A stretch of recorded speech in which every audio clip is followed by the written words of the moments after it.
This was Dale, the city of golden bells, in the time of Middle-earth, before men came to power and ruined magic forever. And this is the Arkenstone of old, the white heart of the mountain, the central treasure of all the vast treasures of this golden realm. Suddenly, it was all destroyed by the monster lizard Slag the Terrible. Slag, the agent of evil on Earth. And he dragged off the treasures of Dale, even the Arkenstone itself. Only 3 survived the flames. A watchman who slept when the dragon came creeping, Torin Oakenshield, general of the now destroyed garrison of Dale, and Princess Mika Milovana, who sadly watched the crumbling ashes of her once golden realm. Gandalf, whispered General Oakenshield. Only the great wizard Gandalf can help us now.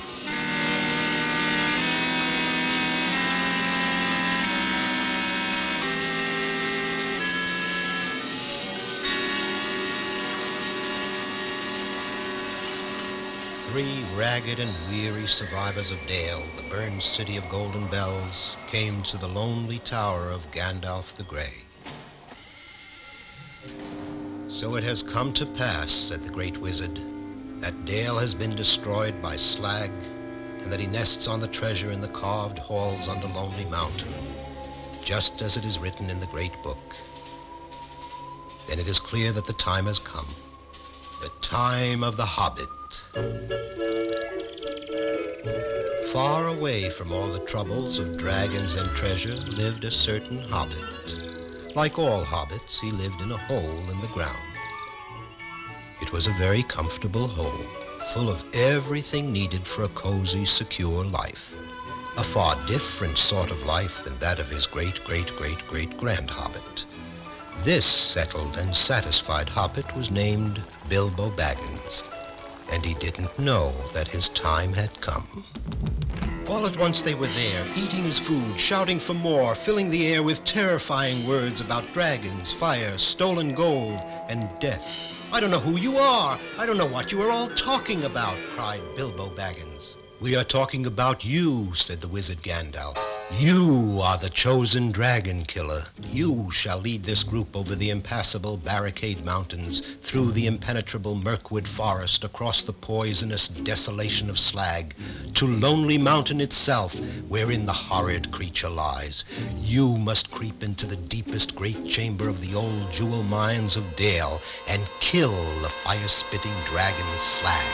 A fascinating story, said the small hobbit. And now, if you have all finished your breakfasts, it's been a great pleasure to meet you, and I wish you lots of luck and all speed. But it is written in the prophecies, said General Torin Oakenshield. We cannot go without you. Then don't go at all, shouted Bilbo. Leave that old dragon be. The princess was furious and impatient with all this talk. Mr. Baggins, she shouted, that dragon has killed my father and all of my people. He has burned to ashes my golden land of Dale. Now he sits on our treasures and waits his time to strike other lands, maybe even here. If you are all afraid, then I shall go alone. Bilbo was shocked. He shouted at Gandalf, but this is crazy. She's only a child. You can't let her face this journey, that dragon, alone. Correct, the great wizard agreed. I'm glad you see it at last, dear Bilbo. You can start first thing in the morning.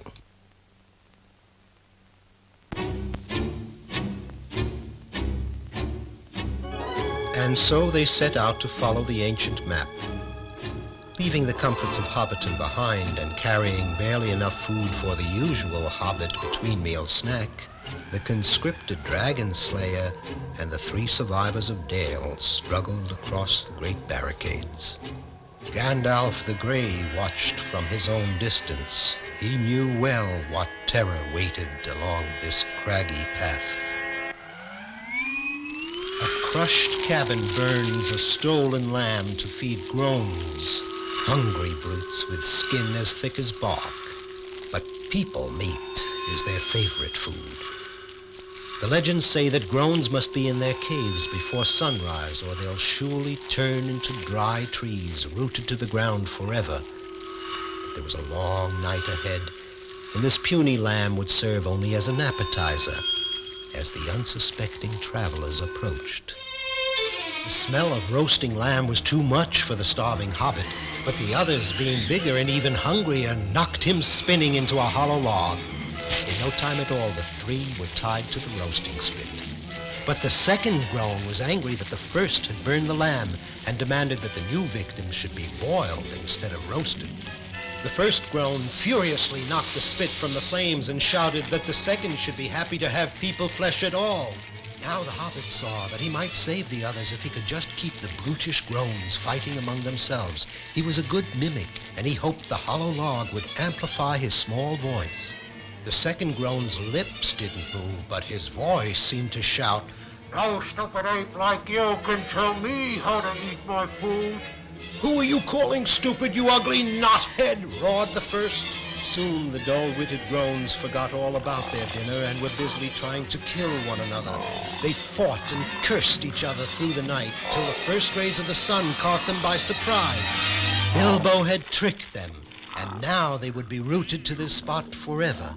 2 less groans and 2 more gnarled dead trees. As they moved forward again across the great barricades, the survivors had a new opinion of their small hobbit dragon slayer. Perhaps he might prove useful after all, thought Torrin Oakenshield. Then, suddenly, Bilbo was gone. Down through a crevasse with a soundless scream as the others trudged on. Down past the chewed rock tunnels of the hateful grablins who kill and eat only for spite. Down to the roots of the mountain. Down to where there is none but gloom. Unremembered years before, a weak and rejected creature found what Gandalf the Grey still seeks, the one ring of power. He had crept into the inky depths to hide it here on this black isle where the hobbit had now fallen, and he had cringed with his ring alone in the dark so long that he could speak only to his miserable self, Gloom. "What horrid little nasty has come to steal our ring, my precious? We must squeeze it till it dies, yes? We dursn't let it take our dearest ring, Gloom." Bilbo did have the ring. Magically, the one ring of power had found its true bearer. It was Bilbo Baggins the Hobbit. He felt the ring's power, that it might help him against the dragon slag. Bilbo made a mighty leap on his broad hobbit feet, clear to the shore, and darted up the nearest tunnel as fast as he could go. "Curse him and crush him," wailed Gloom. "We must catch the tricksy thief before it reaches the outside." And the wretched thing waddled right past Bilbo, who of course didn't know the way out, but who guessed that Gloom did. And Gloom led him through the only tunnel unknown to the evil grablins and directly into the blessed sunlight.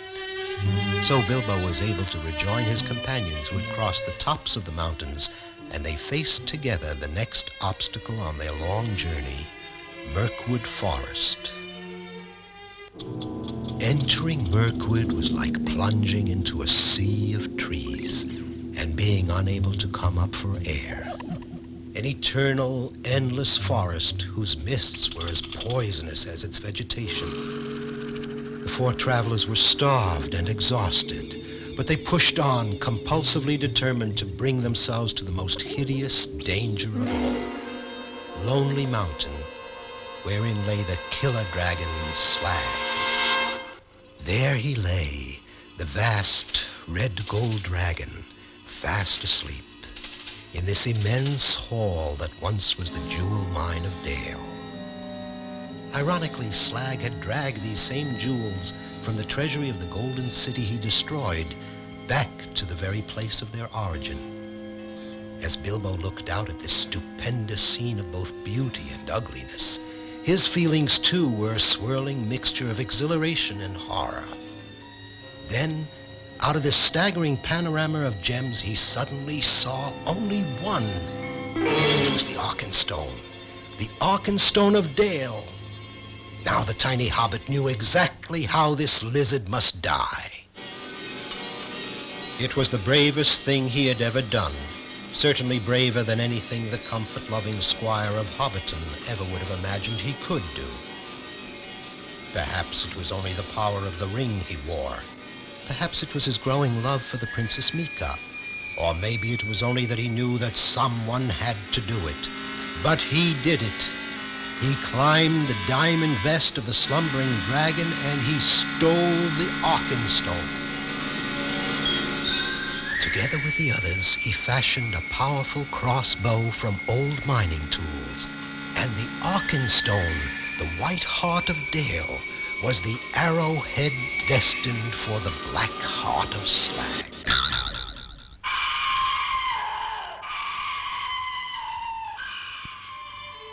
And so he did it, just as Gandalf knew he would. And the city of Golden Bells was built again, and Bilbo and Mika reigned there together. But finally they returned to that quiet, comfortable life in Hobbiton, until the next time that Gandalf the Grey would knock upon the round, green